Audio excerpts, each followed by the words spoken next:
Assalamualaikum warahmatullahi taala wabarakatuh, Bang Andi. Ini saya Pak. Uh, saya ingin bertanya kepada Bang Andi untuk berkongsi masalah saya. Saya mau apa pandangan Abang Andi, bagaimana untuk menyelesaikan solusinya ya. Saya dalam sekitar 2 tahun dahulu saya menghantar anak saya ke sekolah government. Anak saya mudanya itu sekolahnya di Islamic School. Kemudian ada masalah di sekolah, masalah disiplin, maka saya transferkan dia ke sekolah government. Anak saya ini perempuan, dia memakai jilbab lah. Masa sekolah di government school tu pada awalnya memang memakai jilbab dan solat. Tapi sejak akhir-akhir sebelum tamat persekolahan SMA, perangannya sudah berubah. Daripada memakai jilbab, sekarang sudah tidak memakai jilbab. Solatnya itu pun kadang-kadang solat, kadang-kadang enggak. Jadi perubahannya ketara. Mungkin bagi saya itu sebab pengaruh lingkungan, kawan-kawan ya. Jadi kemudian sampai satu peringkat bila saya nasihat, saya tegur, lari dari rumah, tinggal di rumah teman.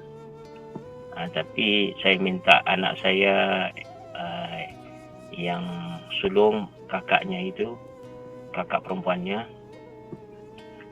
untuk memujuknya. Akhirnya dia dapat dia maulah tinggal bersama dengan kakaknya.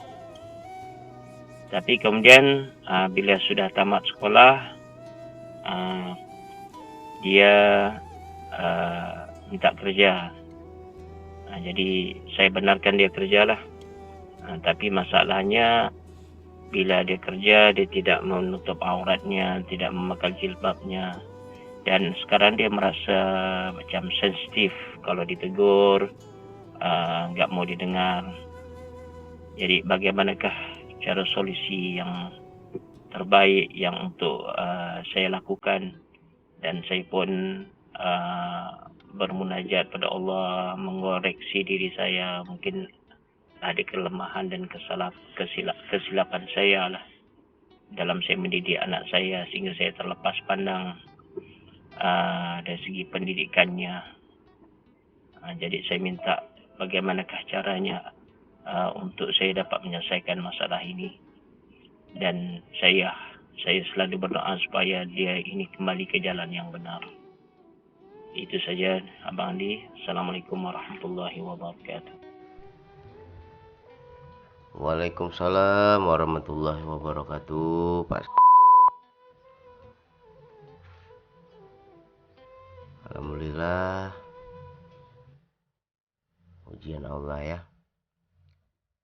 Jadi harus kita syukuri, harus kita banyak berserah diri ya. Karena dalam berkeluarga, dalam rumah tangga, dalam suatu rumah ya, kita itu sama seperti ibarat sebuah pohon. Dalam satu pohon itu tidak mungkin semua buah yang jadi. Pasti ada buah yang busuk, pasti ada buah yang berulat, pasti ada buah yang tak jadi. Begitu juga kita dalam berkeluarga, banyak anak kita kan. Gak semua anak yang bagus, pasti ada anak yang bertingkah, buat ulah, buat malu kita ya. Tapi di sini kita lah belajar bahwa anak itu hanya sebagai alat Allah saja. Sebagai alat Allah, sebagai perantara Allah untuk menguji kita. Jadi kalau kita paham bahwa anak itu, di sebalik anak itu ada peranan Allah, semoga kita tak benci sama anak ya. Jika anak itu sudah dinasehati nggak mau mendengar, sudah diajak ke jalan Allah tak mau menurut ya, malah berontak, dia kabur dari rumah, lari suka-suka dengan apa yang dia hendak perbuat ya. Bisa jadi ada juga salah di diri kita. Salah di diri kita apa? Kita terlalu keras dengan anak ya.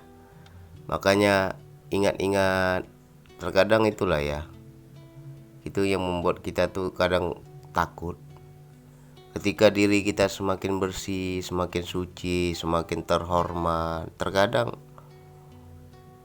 dihancurkan berhala diri kita itu lewat anak ya.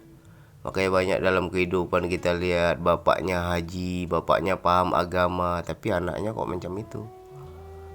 Nah, bisa jadi berhala kita itu Allah hendak hancurkan. Jangan kau merasa suci, jangan kau merasa paling benar ya, sehingga dibuatlah aib di keluarga kita itu. Jadi untuk Pak mungkin terlalu keras dengan anak ya. Kalau kita sudah, bang aku sudah dengan cara keras bang, tapi malah kabur anak nih bang, malah dia lari bang, dia tak ikut bang, dia tak menurut bang. Jangan benci anak, sudah kan dengan cara keras sudah kan. Sekarang pakai dengan cara lembut. Macam mana cara lembut ya?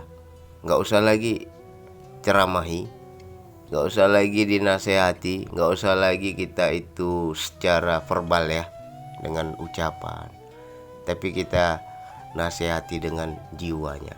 Secara batin aja kita main.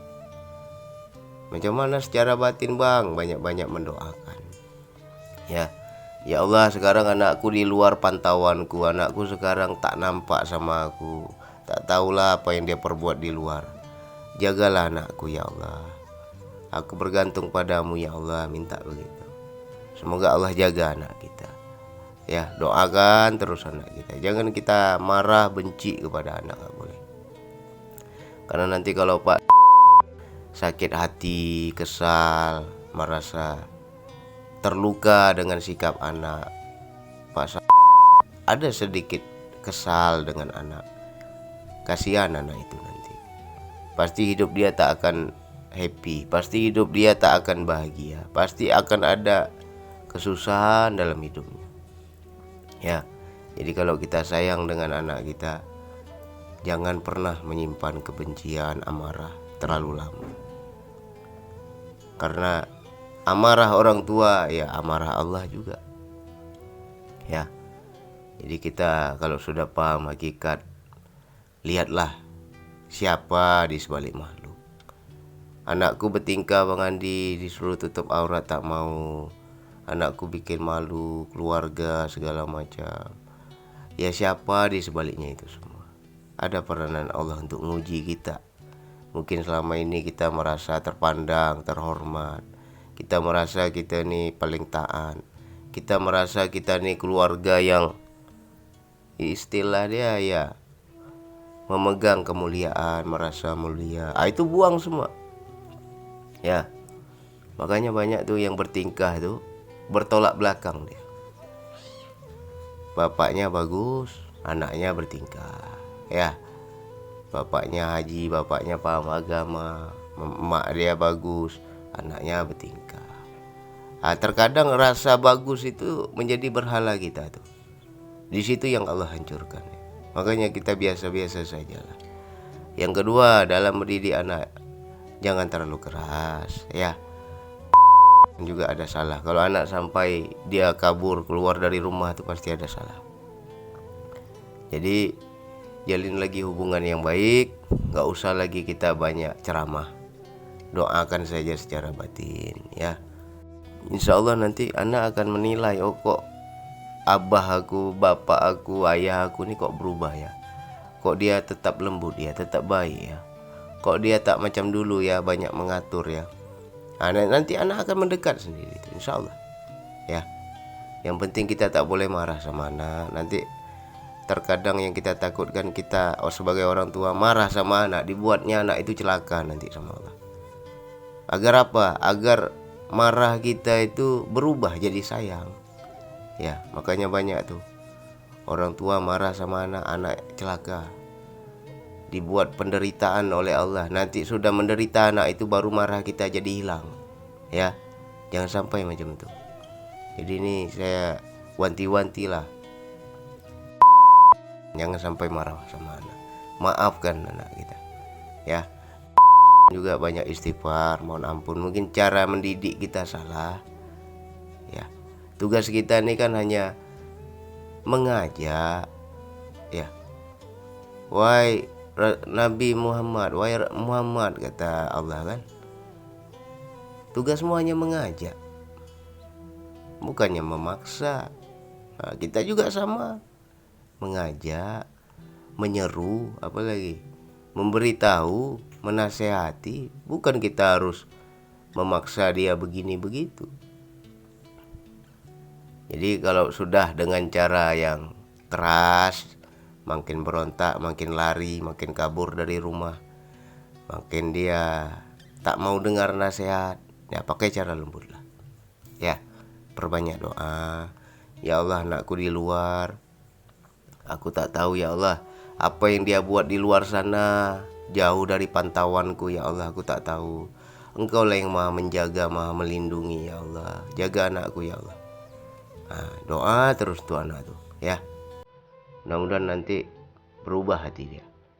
Merubah siang jadi malam mudah bagi Allah, apalagi membolak-balik hati manusia mudah juga bagi Allah.